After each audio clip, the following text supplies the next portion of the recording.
A'udzubillahi minasyaitonirrajim. Bismillahirrahmanirrahim. Alhamdulillahirabbil alamin.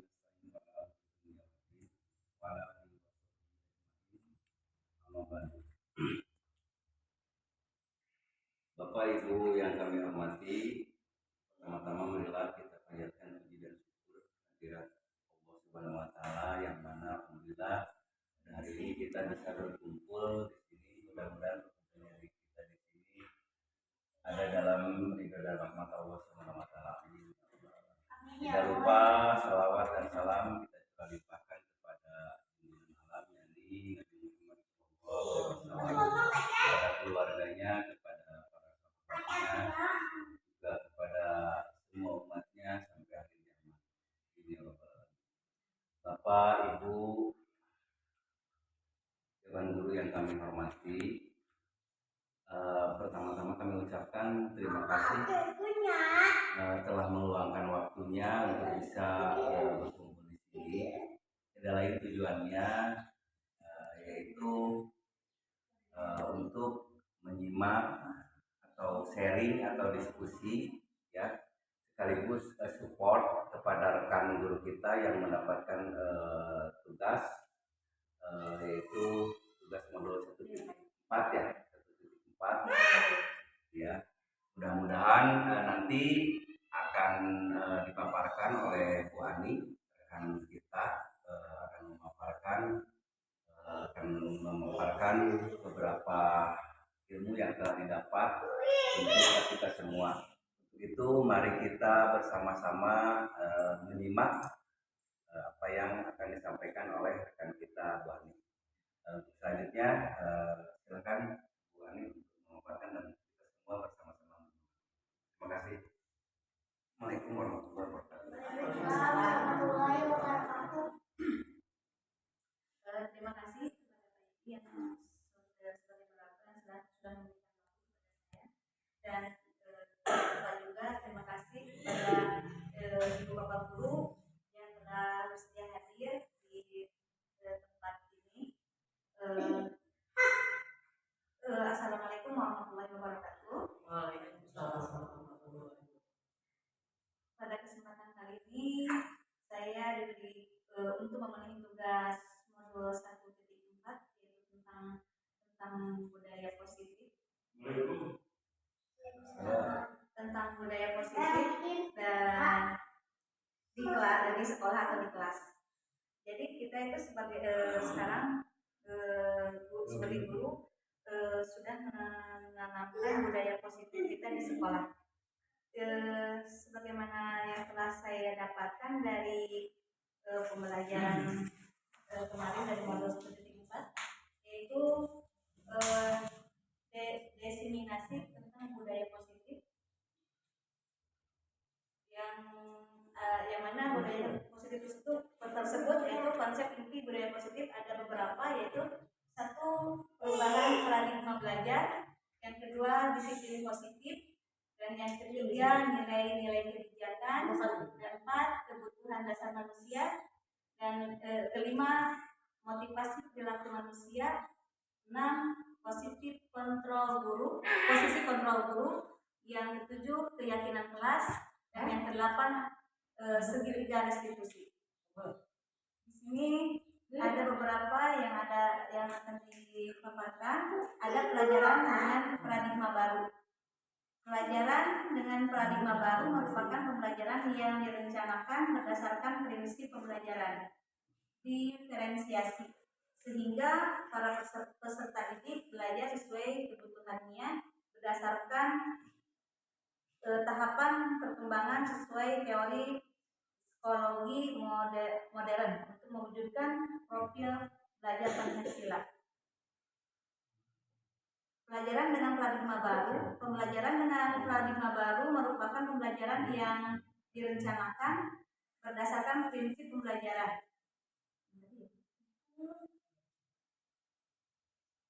Tadi masih slide-nya.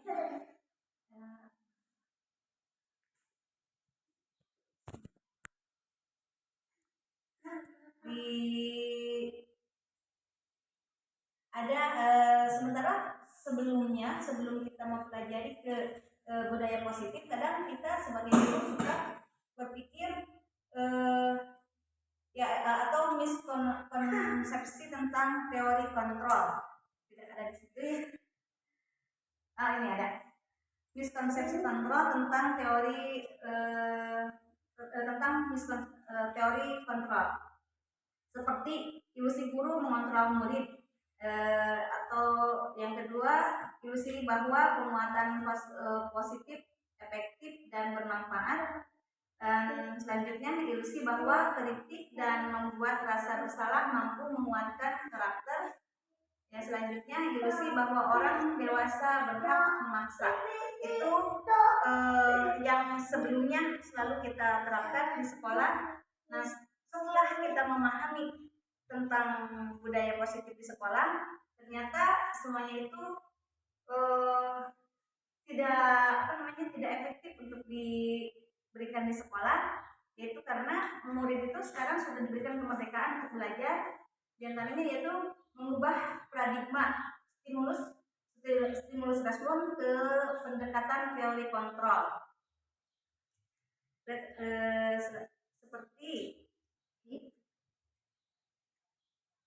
ada stimulus respon tentang dunia, terus ada teori kontrol tentang dunia.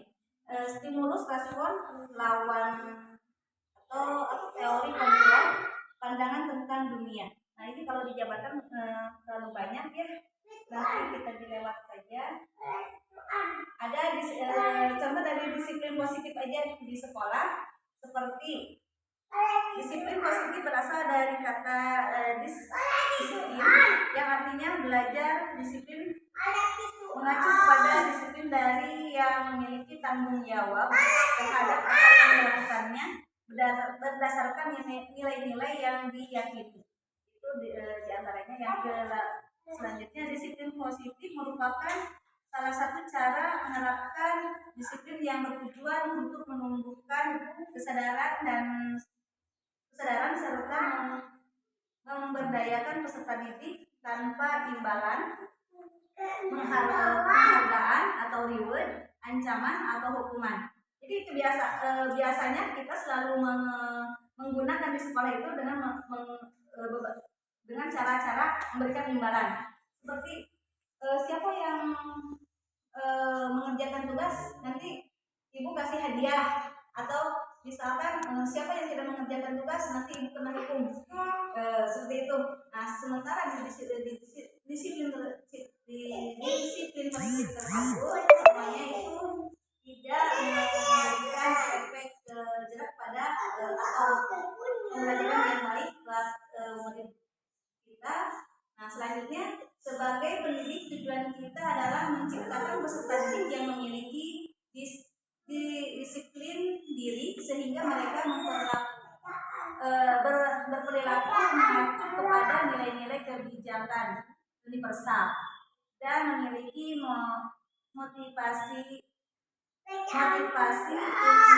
intrinsik dalam perubahan perilaku ke arah yang lebih baik.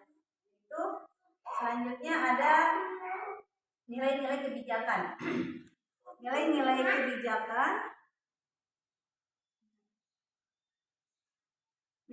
kebijakan atau nilai yang disepakati bersama lapisan lepas dari suku, bangsa, agama, bahasa maupun latar belakang. Jadi dalam budaya positif tersebut ada profil belajar Pancasila, yaitu dalam profil belajar Pancasila beriman dan bertakwa kepada Tuhan Yang Maha Esa dan berakhlak mulia, berkebijakan global, berkebijakan kreatif dan bernalar kritis. Selanjutnya ada Primary Years Program atau YPP. PYP itu toleransi, rasa hormat, integritas dan mandiri, menghargai, antusias, empati, keingintahuan, kreativitas, kerjasama, percaya diri dan komitmen. Selanjutnya ada keterampilan hidup atau life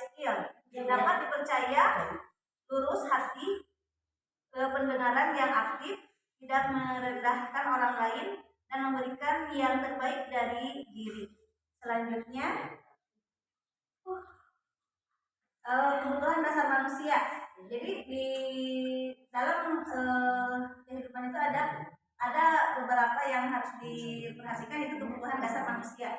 Kebutuhan dasar manusia adalah segala sesuatu yang kita lakukan untuk mendapatkan apa yang kita inginkan.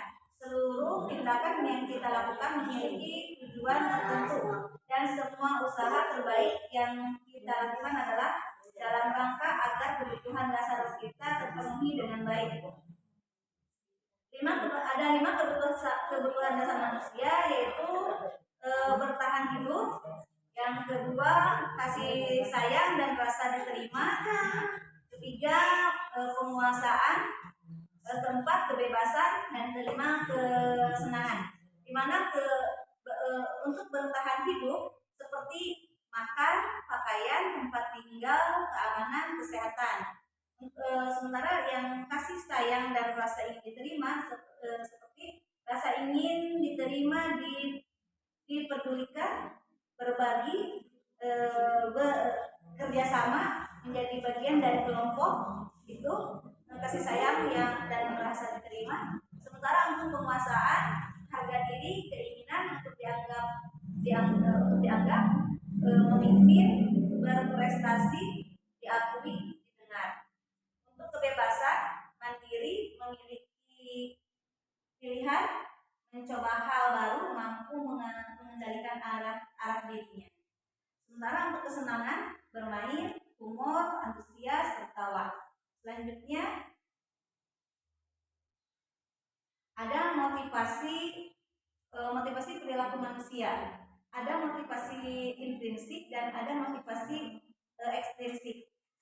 Sementara untuk motivasi ekstrinsik, contohnya untuk menghindari tindakan nyaman. Selanjutnya, ada lagi untuk mendapatkan imbalan atau penghargaan dari orang lain. Itu dari motivasi intrinsik. Sementara ekstrinsik. Sementara untuk intrinsik,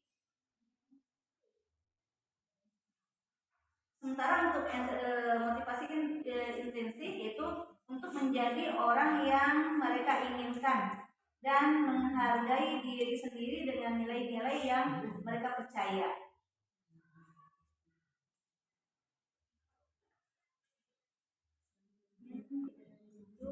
Selanjutnya tidak ada slide, saya bacakan di sini aja.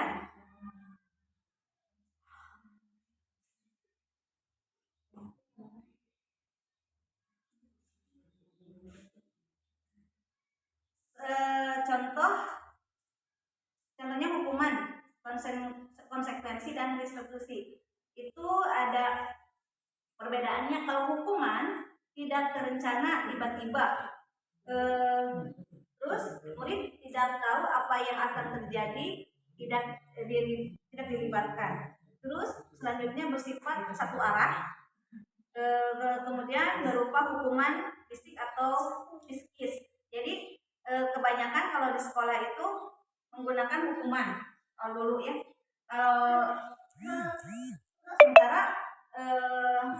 Kalau hukuman diterapkan itu anak tidak memberikan efek jerak dan akan mengulangi lagi kesalahannya. Terus konsekuensi. Kalau konsekuensi seperti terencana, disepakati sesuai dengan peraturan. Murid tetap dibuat tidak nyaman. Sikap guru selalu memonitor murid. Jadi konsekuensi itu sering kita lakukan. Sementara di restitusi, sekarang menggunakan di restitusi adalah proses menciptakan kondisi bagi murid untuk memperbaiki kesalahan. Selanjutnya proses kolaboratif yang mengajarkan murid untuk mencari solusi sendiri. Jadi semua itu ada kekurangan dan kelebihannya.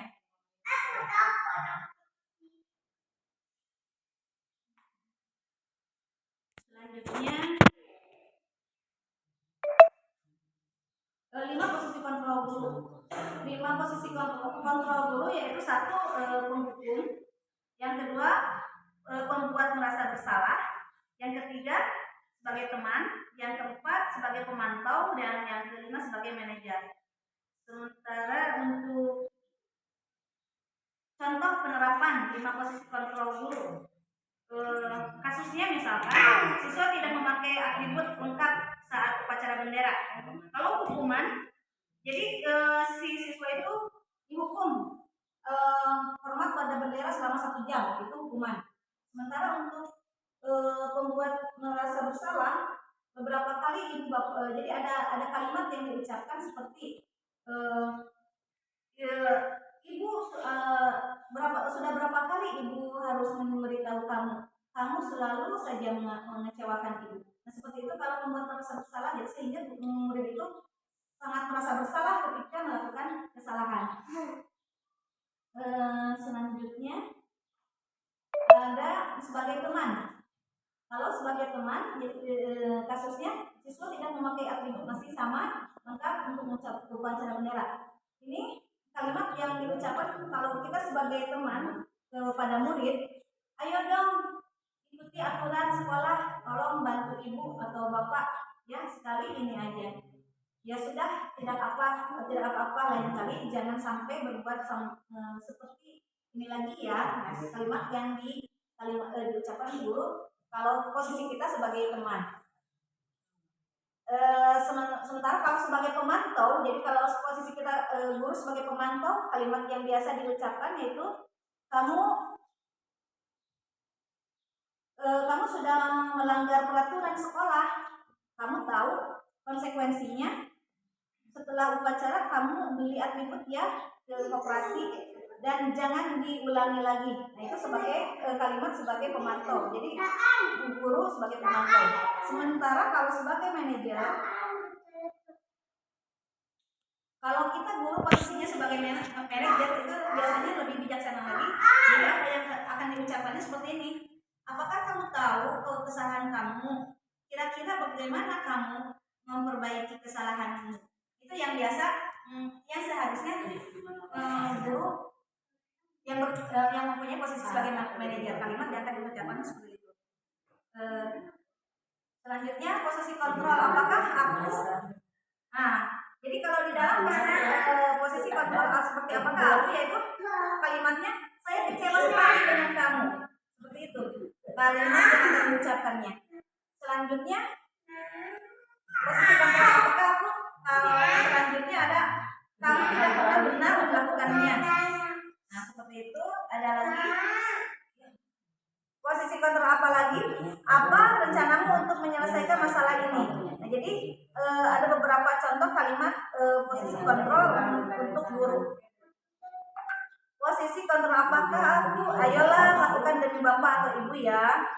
Seperti itu. Posisi kontrol apa? Nah selanjutnya, kamu tidak pernah mendapatkan nilai jika tidak mengerjakan tugas itu untuk memberi hadiah ya, kalimat-kalimat untuk memberi hadiah atau memberi penghargaan.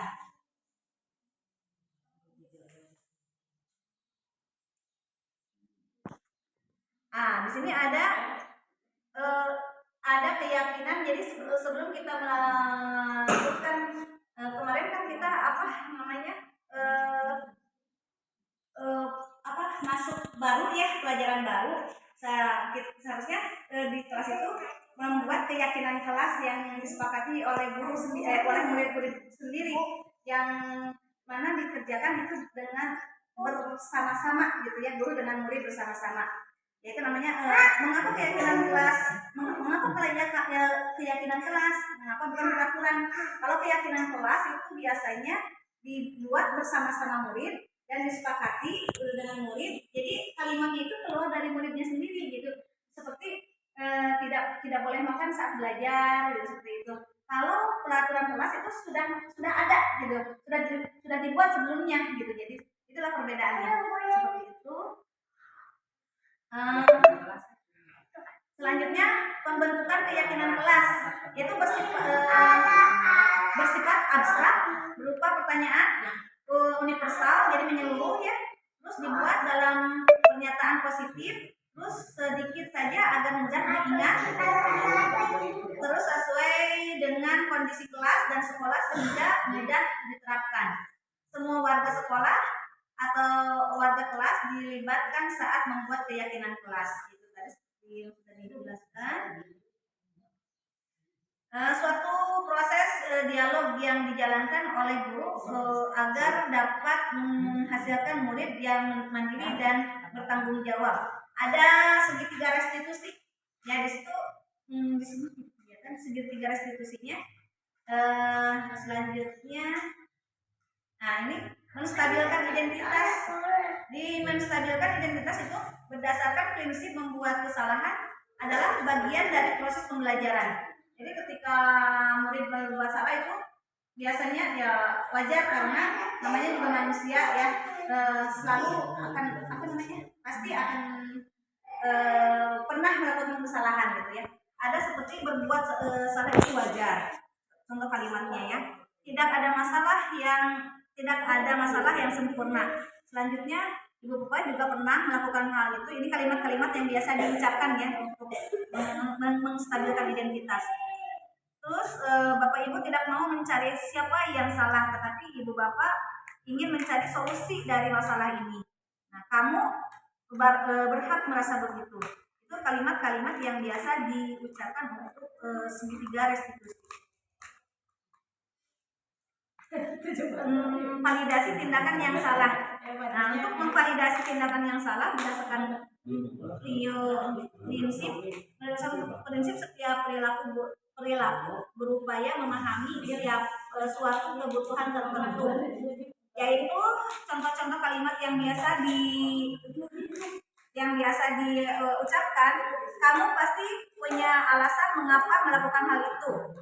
Ada lagi, padahal kamu bisa melakukan yang lebih buruk dari ini ya. Seperti itu kalimat yang biasa diucapkan. Selanjutnya, kamu patut bangga karena telah melindungi sesuatu yang penting buatmu. Selanjutnya, kamu melakukannya karena mempertahankan sesuatu yang penting bagimu. Nah, itu untuk kalimat-kalimat validasi tindakan yang salah.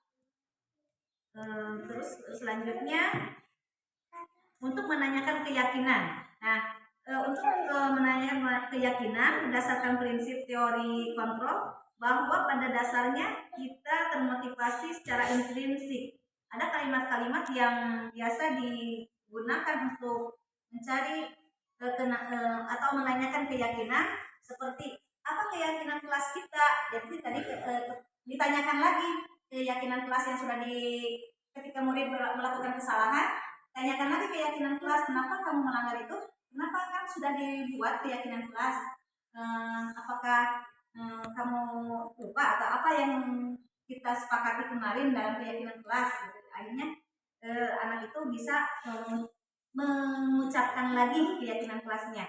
Terus nilai-nilai apa yang telah disepakati, apa gambaran sebuah kelas yang ideal menurut kamu. Jadi itu ditanyakan kepada murid. Kamu ingin menjadi orang yang seperti apa? Seperti itu untuk menanyakan keyakinan identitas. Di sini ada contohnya, cuman tidak bisa dimasukkan ke slide. Nah, seperti itu mungkin.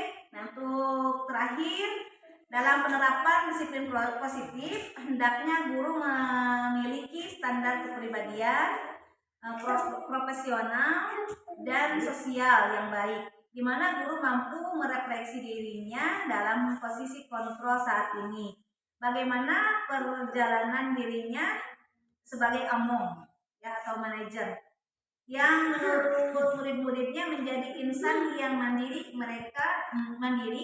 dan bertanggung jawab, yaitu itu termasuk dalam standar nasional pendidikan. Mungkin itu saja yang bisa saya bacakan. Terima kasih untuk Bapak Ibu yang sudah bersedia untuk meluangkan waktunya. Sekian dari saya yang bisa saya sampaikan. Wabillahi taufiq wal hidayah. Wassalamualaikum warahmatullahi wabarakatuh. Kami ucapkan terima kasih kepada rekan kita Bu Ani yang telah memaparkan yang begitu jelasnya mengenai disiplin positif. Dan Mudah-mudahan apa yang telah beliau paparkan bisa bermanfaat untuk kita semua, terutama dalam kegiatan belajar mengajar di kelas. Sangat begitu penting ya mengenai disiplin. Mungkin itu saja yang saya sampaikan sebelum ditutup. Barangkali ada sistem semacam tanya jawab atau diskusi. Dari atas itu kan kita tadi konteksnya bisa saling sharing dan diskusi yang mudah-mudahan sebelum ditutup silakan barangkali ada yang mau bertanya. Silakan. Mungkin terlalu cepat itu karena mengejar waktu. Ya, misalkan ada permasalahan di kelas atau temuan atau pengalaman bagaimana, mudah-mudahan bisa dicari solusinya di sini sebelum acara ini ditutup. Sama kelas bawah biasanya. Kelas bawah ada yang bertanya? Ya, kalau misalkan tidak ada, mungkin acara ini akan kita tutup saja ya. Ya, gimana kita boleh? Iya, karena pelan-pelan kan tadi ada masalah tentang pelan-pelan. Karena kalau di kelas bawah pelan-pelan guru dicampur nih bahasa juga. Karena guru diatur anak-anak nggak boleh kebanyakan ya. Hampir pak kalau kelas bawah mah menurut gitu. Solusinya bagaimana gitu? Biasanya kalau udah di kan pengen gurunya gini biar jalan lancar. Ayo gitu. Banyak sama apalagi banyak ya, apalagi dengan kondisi yang sekarang ya. Seperti yang sudah tadi dibahas mungkin terlalu cepat ya. Seharusnya sebaiknya jangan menggunakan peraturan kelas. Jadi tapi yang kita pakai adalah keyakinan kelas yang sudah kita sepakati, yaitu antara murid dengan guru itu membuat sebuah kesepakatan. Jadi bukan peraturan intinya. Jadi yang kita buat itu keyakinan bahwa yang harus kita yakini itu hasil dari diskusi antara murid dan guru gitu. Jadi ketika anak melakukan kesalahan itu dibuatlah nanti dipanggil, yaitu nanti dalam tiga restitusi, yaitu ada beberapa kalimat yang tadi sudah diutarakan itu. Contohnya kenapa kamu melakukan hal seperti itu, apakah kamu sudah lupa dengan keyakinan kelas kita yang sudah disepakati seperti itu. Nanti menanyakan lagi kesepakatannya itu. Jadi kesepakatannya itu harus sampai anak itu tahu dan yakin gitu dengan apa yang akan nanti dilakukan. Kalau dulu mah lebih ke sistemnya punishment and reward lah, standar biasa mah. Kalau sekarang mah ya ditambah lagi dengan konsekuensi, terus si anak lebih merasa bersalah gitu. Tadi kita kalimat seperti itu. Sekarang kayak buang sampah. Sekarang aja. Kalau buang sampah sembarangan didenda misalkan 1.000, malah justru si anak lain bayar 1.000. Iya. Terus mana jangan berisik. Kalau sudah di kelas jangan berisik. Kita sepakat bareng-bareng ya anak-anak. Ya. Masih kalau mau berdoa seperti itu. Nah itu nanti anak yang melakukan hal seperti itu tadi dipanggil sendiri ya. Jadi diberikan restitusi. Jadi tadi ada validasi untuk menanyakan identitas dulu, terus validasi, terus menanyakan keyakinan. Itu tadi yang harus diberikan ke anak itu tadi kalimat-kalimat yang dalam untuk menanyakan identitas dulu, terus divalidasi. Setelah divalidasi ditanyakan keyakinan kelasnya, keyakinan yang dia pahami dulu. Jadi jangan dibiarkan ketika anak melakukan kesalahan itu sudahlah dan dia bakal titik kene. Nah seperti ada tadi kata Pak Yedi, ada punishment dan reward ya. Nah nanti ketika anak melakukan kesalahan lagi itu atau membuat sesuatu yang benar itunya, aku nanti dapat reward lah dari bapak guru atau ibu guru gitu ya. Jadi dia itu melakukan yang baiknya itu karena dia mendapatkan hadiah ya, reward itu. Atau kalau punishment itu adalah hukuman nanti, saya kalau melakukan kesalahan nanti Bapak kami ini dari ibu guru atau bapak gurunya gitu. Jadi karena dia ada hukuman, jadi bukan kesadaran. bukan kesadaran, jadi diusahakan Sesaat.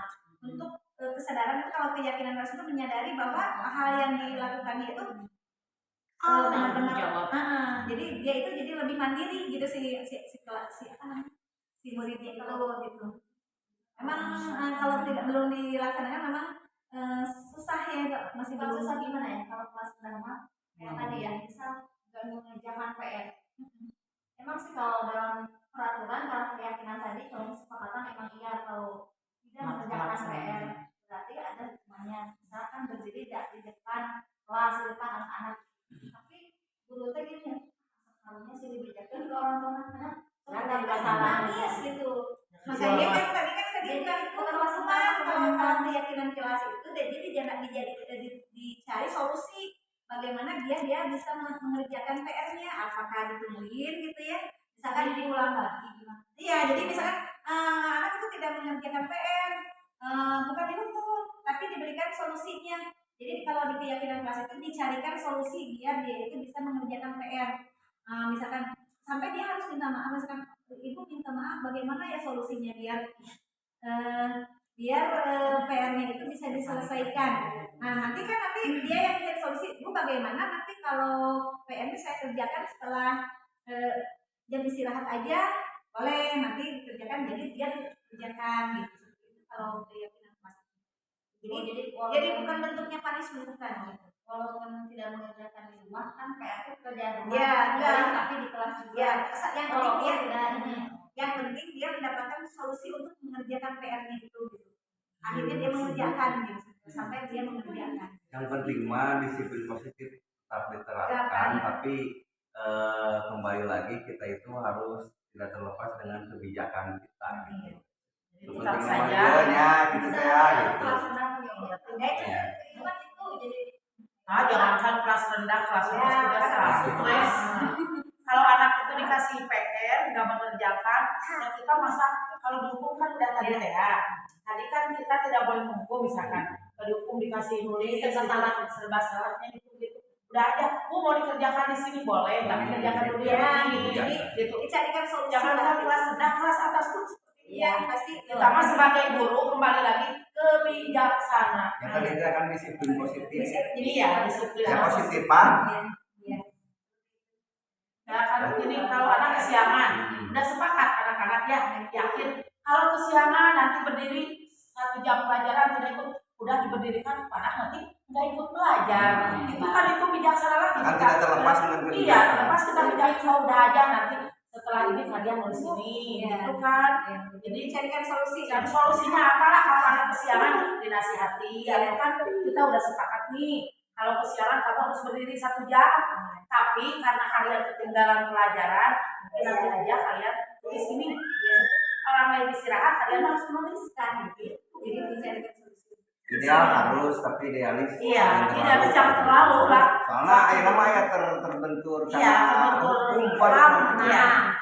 Bagus. Iya. kurang salah. Jadi Seperti gini kan.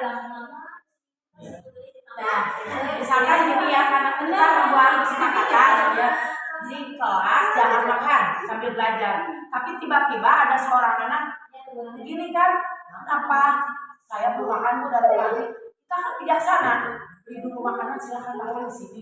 Masa kita anak mau makan dibiarkan, tapi pingsan kita juga kan? Jadi tidak perlu disiplin, harus tetap ditegakkan, dijalankan, tapi ya orang tuh jangan terlalu jangan sampai kita menerapkan itu menjadi bumerang kepada kita. Jangan sampai nanti kita melarang anak makan di kelas sampai sakit sama orang.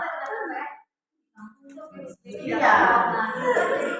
Yang lama kurang itu berucap gitu, komode ini dikitukan oke pas ngawaro ibaratnya. Yang penting kita sudah menerapkan.